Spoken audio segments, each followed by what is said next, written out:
पहला क्वेश्चन है दोस्तों, आवेश यानी कि चार्ज का एसआई मात्रक क्या होता है। तो काफ़ी इंपॉर्टेंट क्वेश्चन है। आवेश चार्ज का एसआई मात्रक क्या होता है। तो इसका जो एसआई मात्रक होता है वो होता है ampere second. Ampere second charge का एसआई मात्रक होता है। चलिए अगला क्वेश्चन की ओर बढ़ते हैं।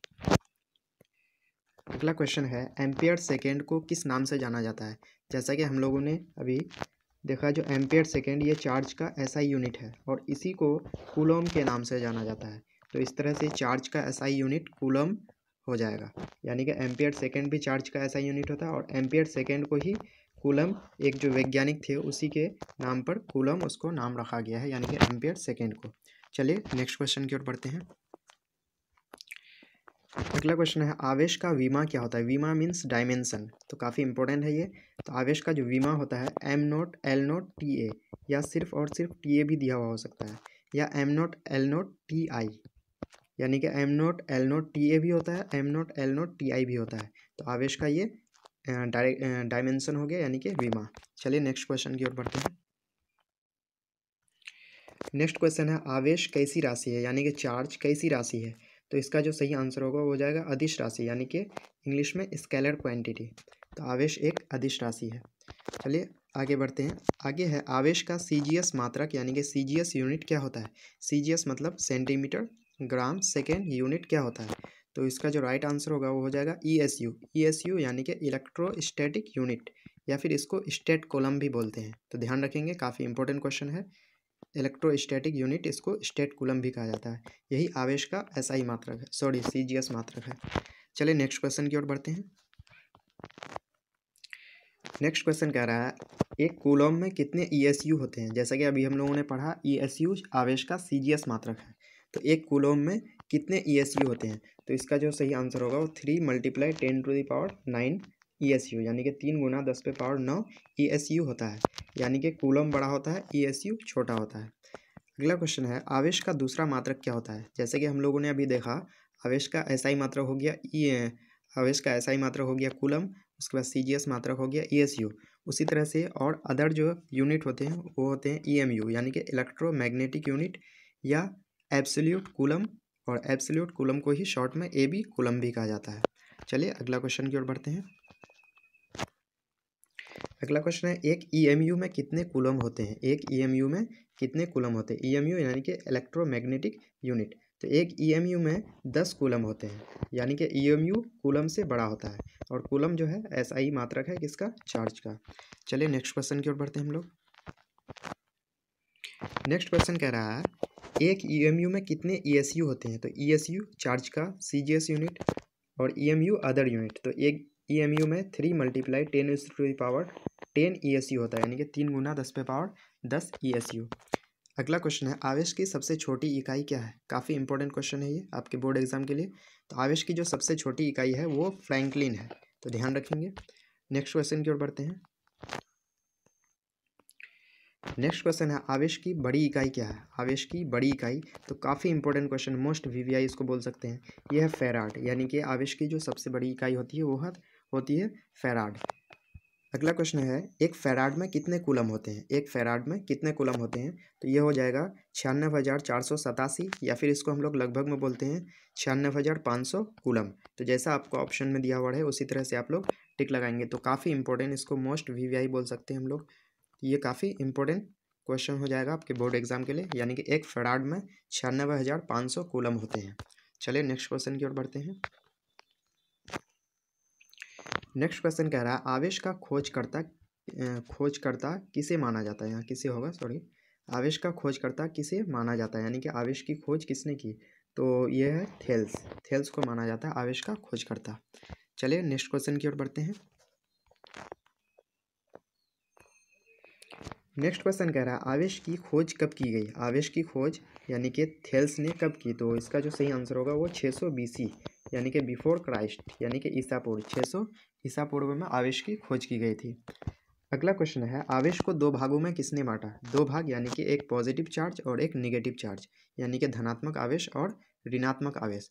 तो इसको किसने बांटा। तो इसका जो राइट आंसर होगा वो हो जाएगा बेंजामिन फ्रैंकलिन। काफ़ी इंपॉर्टेंट क्वेश्चन है, यानी कि आवेश को 2 भागों में, निगेटिव और पॉजिटिव चार्ज में, बेंजामिन फ्रैंकलिन ने बांटा। तो चलिए नेक्स्ट क्वेश्चन की ओर बढ़ते हैं। नेक्स्ट क्वेश्चन कह रहा है एक एंगस्ट्रॉम को ए नोट से डिनोट किया जाता है, यानी कि सूचित किया जाता है। इसमें कितना मीटर होता है? तो इसका जो राइट आंसर होगा 10⁻⁻10 मीटर, यानी कि 10⁻⁻10 मीटर होता है एक एंगस्ट्रॉम में। तो काफ़ी इंपॉर्टेंट क्वेश्चन है ये भी। चलिए अगला क्वेश्चन की ओर बढ़ते हैं। अगला क्वेश्चन है आवेश के रैखिक घनत्व का एसआई मात्रक क्या होता है? आवेश का जो लीनियर डेंसिटी होता है, यानी कि लीनियर डेंसिटी ऑफ चार्ज, इसका एसआई मात्रक क्या होता है? तो इसका जो राइट आंसर होगा वो हो जाएगा कूलम पर मीटर। ये C फॉर कूलम और M फॉर मीटर। कूलम पर मीटर ही आवेश का रैखिक घनत्व का एसआई मात्रक होता है। चलिए नेक्स्ट क्वेश्चन की ओर बढ़ते हैं। नेक्स्ट क्वेश्चन है आवेश के रैखिक घनत्व का विमा क्या है? विमा मीन्स डायमेंशन। तो आवेश के जो रैखिक घनत्व होता है उसका विमा हो जाता है m0 L⁻⁻1 TA, यानी कि m0 L इनवर्स TA इसका विमा हो जाता है। काफ़ी इंपॉर्टेंट क्वेश्चन है। चलिए अगला क्वेश्चन की ओर बढ़ते हैं। अगला क्वेश्चन है आवेश के पृष्ठीय घनत्व का मात्रक क्या है? यानी कि सरफेस डेंसिटी ऑफ चार्ज, इसका जो एसआई मात्रक होता है वो क्या होता है? तो इसका जो राइट आंसर हो जाएगा ऑप्शन, यानी कि कूलम पर मीटर स्क्वायर। कूलम पर मीटर स्क्वायर। चलिए आगे बढ़ते हैं। अगला क्वेश्चन है आवेश के पृष्ठीय घनत्व का विमा क्या है? यानी कि डायमेंशन क्या है आवेश के पृष्ठीय घनत्व का, यानी कि सरफेस डेंसिटी ऑफ चार्ज का डायमेंशन क्या है? तो इसका जो सही आंसर हो जाएगा वो हो जाएगा m0 L inverse two TA, यानी कि m0 L⁻⁻2 TA ये आवेश के पृष्ठीय घनत्व का विमा यानी कि डायमेंशन हो जाएगा। आवेश के आयतनिक घनत्व का एसआई मात्रक क्या है? यानी कि वॉल्यूमेट्रिक डेंसिटी ऑफ चार्ज, इसका जो एसआई मात्रक होता है वो कूलम पर मीटर क्यूब होता है। Coulomb per metre cube. तो ध्यान रखेंगे दोस्तों। चलिए नेक्स्ट क्वेश्चन की ओर बढ़ते हैं। नेक्स्ट क्वेश्चन कह रहा है आवेश के आयतनिक घनत्व की विमा क्या है? विमा मीन्स डायमेंशन, यानी कि वॉल्यूमेट्रिक डेंसिटी ऑफ चार्ज, इसका जो डायमेंशन होता है वो होता है m0 L-3 TA, यानी कि m0 L इनवर्स 3 TA होता है आवेश के आयतनिक घनत्व का विमा। चलिए नेक्स्ट क्वेश्चन की ओर बढ़ते हैं। नेक्स्ट क्वेश्चन है घर्षण आवेश को किस नाम से जाना जाता है? घर्षण आवेश मतलब फ्रिक्शनल फोर्स।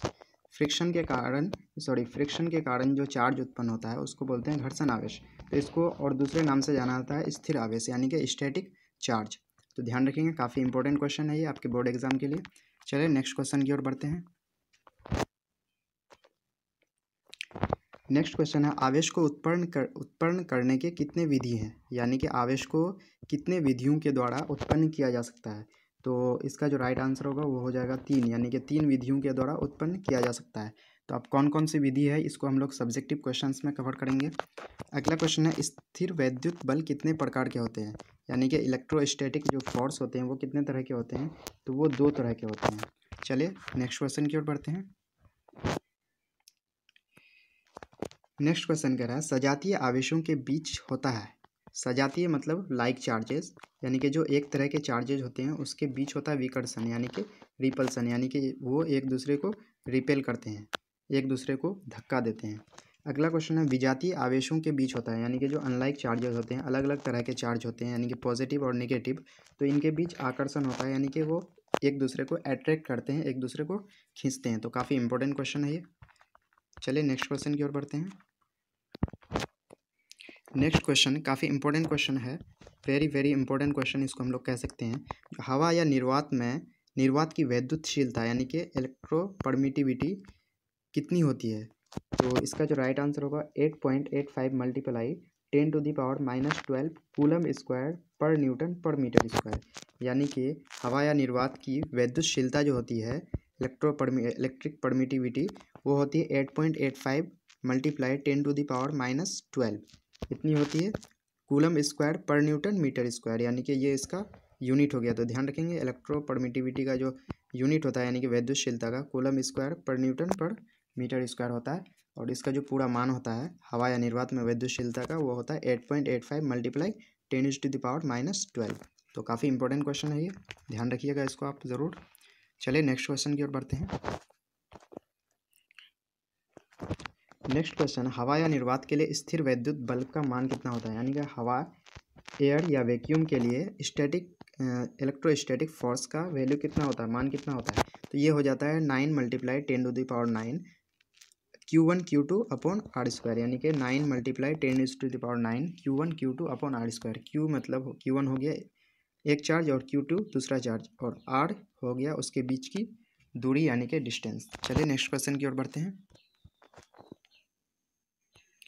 नेक्स्ट क्वेश्चन कह रहा है आपेक्षिक विद्युतशीलता यानी कि रिलेटिव परमिटिविटी, इसको इंग्लिश में बोलते हैं या फिर डाई इलेक्ट्रिक कांस्टेंट भी बोलते हैं। इसका एसआई मात्रक क्या होता है? तो काफ़ी इंपॉर्टेंट क्वेश्चन है। तो आपेक्षिक विद्युतशीलता का जो एसआई मात्रक होता है वो उसका कोई भी मात्रक नहीं होता है, यानी कि नो यूनिट, कोई मात्रक नहीं होता है। चलिए नेक्स्ट क्वेश्चन की ओर बढ़ते हैं। नेक्स्ट क्वेश्चन है आपेक्षिक विद्युतशीलता या रिलेटिव परमिटिविटी या डाई इलेक्ट्रिक कांस्टेंट की विमा होती है, यानी कि डायमेंशन इसका क्या होता है? तो इसका कोई भी डायमेंशन नहीं होता है। तो जिसका कोई भी डायमेंशन नहीं होता है उसको इस तरह से लिखा जाता है M0 L0 T0। चलिए नेक्स्ट क्वेश्चन की ओर बढ़ते हैं। नेक्स्ट क्वेश्चन काफ़ी इंपॉर्टेंट क्वेश्चन है। यहाँ पे दिया हुआ है जल के लिए आपेक्षिक विद्युतशीलता का मान होता है, जल के लिए आपेक्षिक विद्युतशीलता का मान होता है वो होता है 80। तो ध्यान रखेंगे जैसे कि हम लोगों ने अभी देखा आपेक्षिक विद्युतशीलता का कोई भी मात्रक नहीं होता है, इसलिए सिर्फ और सिर्फ 80 होता है जल के लिए आपेक्षिक विद्युतशीलता। काफ़ी इंपॉर्टेंट क्वेश्चन है। चलिए आगे बढ़ते हैं। आगे क्वेश्चन कर रहा है धातु के लिए आपेक्षिक विद्युतशीलता कितनी होती है? यानी कि धातु मेटल्स के लिए आपेक्षिक विद्युतशीलता का मान अनंत होता है, यानी कि इन्फिनाइट होता है धातु के लिए आपेक्षिक विद्युतशीलता का मान। अगला क्वेश्चन है हवा के लिए आपेक्षिक विद्युतशीलता का मान कितना होता है? तो हवा के लिए जो होता है 1.008 होता है, जिसको हम लोग लगभग में 1 मान सकते हैं। काफ़ी इंपॉर्टेंट क्वेश्चन है ये, इसको आप ज़रूर ध्यान रखेंगे। चलिए नेक्स्ट क्वेश्चन की ओर बढ़ते हैं। नेक्स्ट क्वेश्चन कर रहा है निर्वात के लिए आपेक्षिक विद्युतशीलता का मान होता है, निर्वात के लिए, तो निर्वात के लिए 1 होता है, यानी कि हवा के बराबर लगभग। चलिए नेक्स्ट क्वेश्चन की ओर बढ़ते हैं। नेक्स्ट क्वेश्चन है ऊर्जा पट्टी यानी कि एनर्जी बैंड कितने प्रकार के होते हैं? तो एनर्जी बैंड जो होते हैं वो 2 प्रकार के होते हैं। अब 2 प्रकार कौन कौन होते हैं इसको हम लोग सब्जेक्टिव क्वेश्चंस में इसको हम लोग डिस्कस करेंगे। चलिए नेक्स्ट क्वेश्चन देखते हैं। नेक्स्ट क्वेश्चन है जिस पदार्थ में फॉरबिडन एनर्जी गैप शून्य हो उसे क्या कहते हैं? तो जिस पदार्थ में फॉरबिडन एनर्जी गैप शून्य हो तो उसको चालक कहा जाता है। काफ़ी इंपॉर्टेंट क्वेश्चन है ये, आपके बोर्ड एग्जाम के लिए बहुत ही ज़्यादा इंपॉर्टेंट क्वेश्चन है। यानी कि जिस पदार्थ में फॉरबिडन एनर्जी गैप शून्य हो उसको चालक कहते हैं। तो इसको हम लोग डिस्कस करेंगे सब्जेक्टिव क्वेश्चन में फॉरबिडन एनर्जी गैप को। चलिए नेक्स्ट क्वेश्चन की ओर बढ़ते हैं। नेक्स्ट क्वेश्चन कर रहा है जिस पदार्थ में फॉरबिडन एनर्जी गैप अत्यधिक यानी कि बहुत ज़्यादा लगभग 6 इलेक्ट्रॉन वोल्ट हो, 6 इलेक्ट्रॉन वोल्ट हो उसे क्या कहते हैं? यानी कि फॉरबिडन एनर्जी गैप ज़्यादा होगा तो यानी कि करंट उससे फ्लो नहीं होगा, यानी कि उसको इंसुलेटर बोलेंगे, इसको हिंदी में कुचालक या फिर अचालक कहा जाता है। तो ध्यान रखेंगे जिसका forbidden energy gap 6 electron volt होता है उसी को इंसुलेटर बोलेंगे। चलिए नेक्स्ट क्वेश्चन की ओर बढ़ते हैं। नेक्स्ट क्वेश्चन करा है जिस पदार्थ में फॉरबिडन एनर्जी गैप काफ़ी कम लगभग 1 इलेक्ट्रॉन वोल्ट हो उसको क्या कहेंगे? अगर 6 इलेक्ट्रॉन वोल्ट हो तो उसको अचालक बोलेंगे यानी कि इंसुलेटर, अगर शून्य हो तो उसको चालक बोलेंगे, अगर 1 इलेक्ट्रॉन वोल्ट हो तो उसको सेमी कंडक्टर बोलेंगे यानी कि अर्धचालक बोलेंगे। तो काफ़ी इंपॉर्टेंट क्वेश्चन है ये। चले हम लोग 20 नंबर क्वेश्चन की ओर बढ़ते हैं। 20 नंबर क्वेश्चन है, काफ़ी इंपॉर्टेंट क्वेश्चन है अभी। इसमें कह रहा है ऐसे पदार्थ जिनसे आवेश प्रवाहित न हो परंतु आवेश उत्पन्न हो, ऐसा पदार्थ जिसमें आवेश उत्पन्न हो लेकिन उससे आवेश फ्लो नहीं हो यानी कि प्रवाहित नहीं हो, तो ऐसे पदार्थ को डाई इलेक्ट्रिक सब्सटेंस बोलते हैं। काफ़ी इंपॉर्टेंट क्वेश्चन है, इसको आप ज़रूर ध्यान रखेंगे। डाई इलेक्ट्रिक सब्सटेंस जैसा कि कॉम, कंघी, इसमें आवेश उत्पन्न होता है। विलेन क्लॉथ यानी कि ऊनी जो कपड़े होते हैं इसमें आवेश ज़रूर उत्पन्न होते हैं लेकिन आवेश इससे फ्लो नहीं होते यानी कि प्रवाहित नहीं होते हैं। तो दोस्तों यहाँ पे हम लोगों ने 20 VVI ऑब्जेक्टिव्स कवर किए हैं। तो अगर आपको ये वीडियो अच्छा लगे तो वीडियो को लाइक कर दीजिएगा और